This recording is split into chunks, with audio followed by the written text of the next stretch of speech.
Leo Tolstoy की एक प्रसिद्ध कहानी है। कहते हैं कि पुराने रूस में तीन फकीर बहुत ही प्रसिद्ध हो गए। वे इतने प्रसिद्ध हो गए, वहाँ का जो सबसे बड़ा पाथी था उसे उन तीनों फकीरों से बड़ी ईर्ष्या होने लगी, क्योंकि धीरे धीरे लोगों ने चर्च में आना ही बंद कर दिया था। चर्च से लोगों की भीड़ बिल्कुल सी गायब सी हो गई थी। अब सभी लोगों ने उन तीनों फकीरों के पास ही जाना शुरू कर दिया था। वहाँ का प्रधान पादरी सोचता था, ये तीनों कौन है जो मेरे रहते हुए संत बन गए, क्योंकि ईसाईयत में एक प्रथा है कि जब तक चर्च किसी इंसान को मान्यता न दे दे तब तक वो संत नहीं बन सकता। पादरी बड़ा परेशान रहने लगा, क्योंकि लोगों में चर्च की लोकप्रियता दिनों दिन कम होती जा रही थी। लेकिन एक दिन तो हद ही हो गई। पादरी पूरे दिन चर्च में बैठा रहा, लेकिन एक भी व्यक्ति चर्च नहीं आया। पादरी को क्रोध का ठिकाना नहीं रहा। उसने निश्चय किया कि आज तो उन तीनों फकीरों की खैर नहीं, आज तो मैं उस तीनों को सबक सिखाकर ही रहूंगा। वो एक पूरी पादरी के सोसा में तैयार हुआ। उसने सोने का ताज पहना, हाथ में प्रधान पादरी का प्रतीक वाला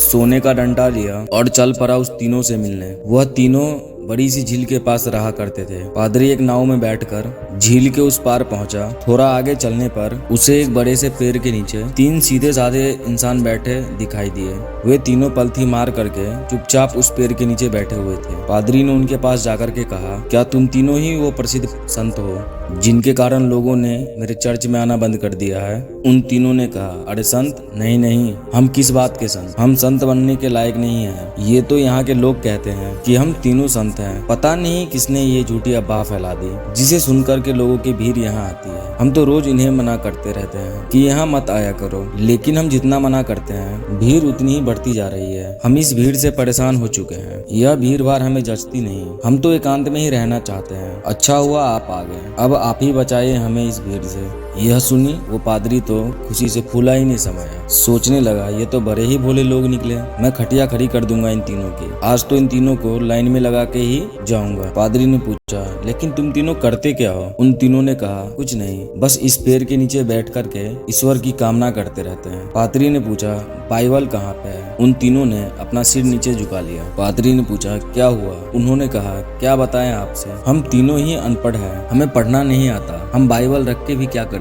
यह सुनकर के वो पादरी तो और भी खुश हो गया। सोचने लगा, अनपढ़ हैं फिर भी इतने सारे लोगों को बेवकूफ बना रखा है। इनकी तो मैं मटिया मेट कर डालूंगा, पूरे शहर के सामने में इनकी मैं बेइज्जती करूंगा। पादरी ने पूछा कि फिर तुम लोग प्रार्थना कैसे करते हो? चर्च की प्रार्थना तो तुम्हें याद होगी ना? यह सुनकर के वो तीनों ने फिर से अपना चेहरा नीचे झुका लिया। पादरी ने पूछा, अब क्या हुआ? तुम लोगों ने फिर से अपना सिर क्यों नीचे झुका लिया? उन्होंने कहा, क्या बताएं, बड़ी लज्जा आ रही है आपसे बात करने में कि हमें प्रार्थना भी नहीं आती। पादरी ने आश्चर्य से कहा, क्या तुम्हें प्रार्थना भी नहीं आती? उन तीनों ने ना में अपना सिर हिला दिया। पादरी ने कहा, फिर तुम तीनों प्रार्थना करते कैसे हो? उन्होंने कहा, आपकी चर्च की प्रार्थना तो बड़ी लंबी चौड़ी है, हम अनपढ़ गवार को याद ही नहीं हो पाई, और फिर गलत पढ़ने का कोई मतलब भी नहीं है। इसीलिए बहुत सोचने के बाद, बहुत गणित भिड़ाने के बाद हमने खुद की एक प्रार्थना बना ली। यह सुनकर के पादरी ने जोर से चिल्लाया, क्या तुमने अपनी खुद की प्रार्थना बना ली? प्रार्थना तो सर्वमान्य होती है, शास्त्रों में लिखी होती है, हजारों हजारों साल पुरानी होती है। जीसस को तो प्रार्थना खुद परमात्मा ने सिखाई थी, लेकिन तुम लोगों ने खुद की प्रार्थना बना ली। उन्होंने कहा,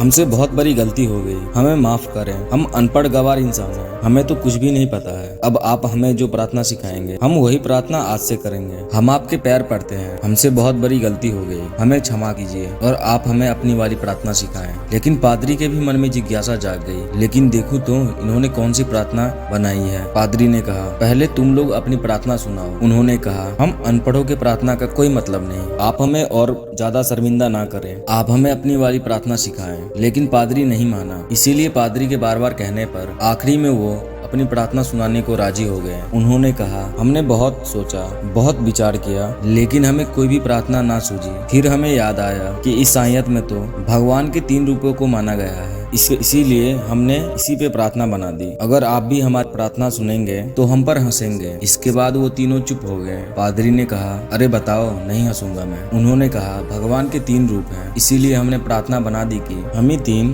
तुम भी तीन, हम पर कृपा करो। यह सुन करके वो गंभीर पादरी भी हंसने लगा। जिंदगी में बहुत ज्यादा प्रार्थना सुनी, पर ऐसी प्रार्थना मैंने कभी भी नहीं सुनी। वह मन ही मन सोचने लगा, बड़े बेवकूफ लोग हैं, आज तो इनकी अक्ल ठिकाने लगा करके ही जाऊंगा यहाँ से। इन तीनों को मेरे पास चर्च में आना ही होगा। उन तीनों ने कहा, आप हमारी छोड़िए, आप अपनी प्रार्थना हमें भी सिखाइए, हम आज से वही करेंगे। पादरी ने उन्हें चर्च की प्रार्थना सिखानी शुरू की। उन्होंने कहा, एक बार और। पादरी ने फिर शुरू किया। उन्होंने कहा, एक बार और। पादरी ने तीसरी बार सुनाई। उन्होंने कहा, एक बार और, हम कहीं भूल ना जाए। पादरी ने फिर से सुनाई। उन्होंने कहा, एक आखिरी बार और। पादरी ने कहा, घबराओ मत, कभी कभी चर्च भी आया करो, धीरे धीरे तुम लोगों की भी जिंदगी सुधरने लगेगी, और अगर रोज आओगे तो यह प्रार्थना भी तुम सीख जाओगे। उन्होंने कहा, जी, जैसी आपकी आज्ञा। पादरी बड़ा खुश हुआ। तुम लोग डरना मत, चर्च आओ, मैं तुम्हें माफ कर दूंगा और लोगों से भी माफ करवा दूंगा। उन्होंने कहा, आपका बहुत बहुत धन्यवाद, आप बड़े महान इंसान हैं। पादरी ने सोचा, चलो एक झंझट छूटी, इन मूर्खों को तो लाइन पे ले आया। वह अपने नाव पर बैठ करके वापस जाने लगा। नाव अभी अभी झील के बीचों बीच पहुंची हुई थी कि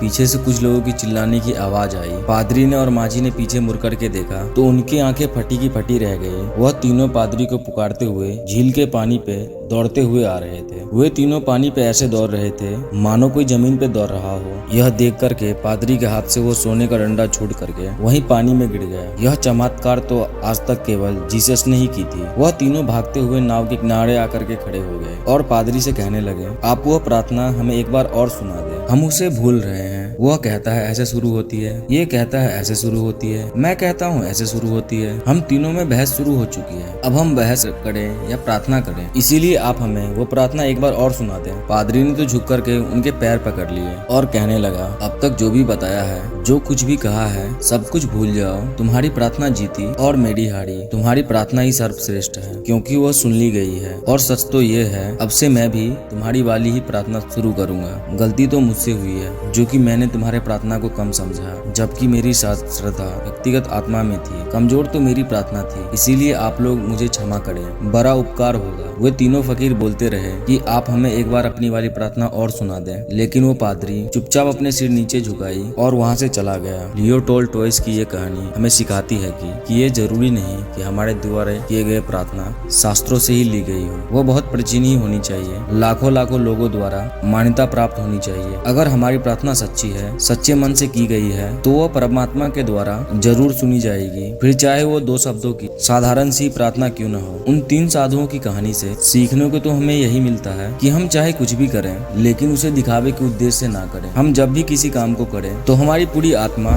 उस काम में उतर जानी चाहिए, उस काम के प्रति हमारा पूरा समर्पण होना चाहिए। अगर हम हर काम को इसी शालीनता के साथ कर पाए तो हर काम में हमारी सफलता निश्चित है, जैसे कि उन 3 साधुओं के साथ हुआ था। उन्होंने अपनी प्रार्थना को इतने समर्पण भाव के साथ किया हुआ था कि प्रार्थना उन्होंने लिखा, उनकी आत्मा ने की, फिर उनकी प्रार्थना इतनी सच्ची हो गई कि ईश्वर भी उनकी प्रार्थना को सुने बिना ना रह सका। दोस्तों, अगर ये वीडियो आपको अच्छी लगी होगी तो प्लीज हमारे इस चैनल को सब्सक्राइब और हमारे इस वीडियो को लाइक करें और कमेंट बॉक्स में नीचे लिख के बताइएगा कि ये कहानी आपको कैसी लगी। लास्ट में जय हिंद, जय भारत, वंदे मातरम।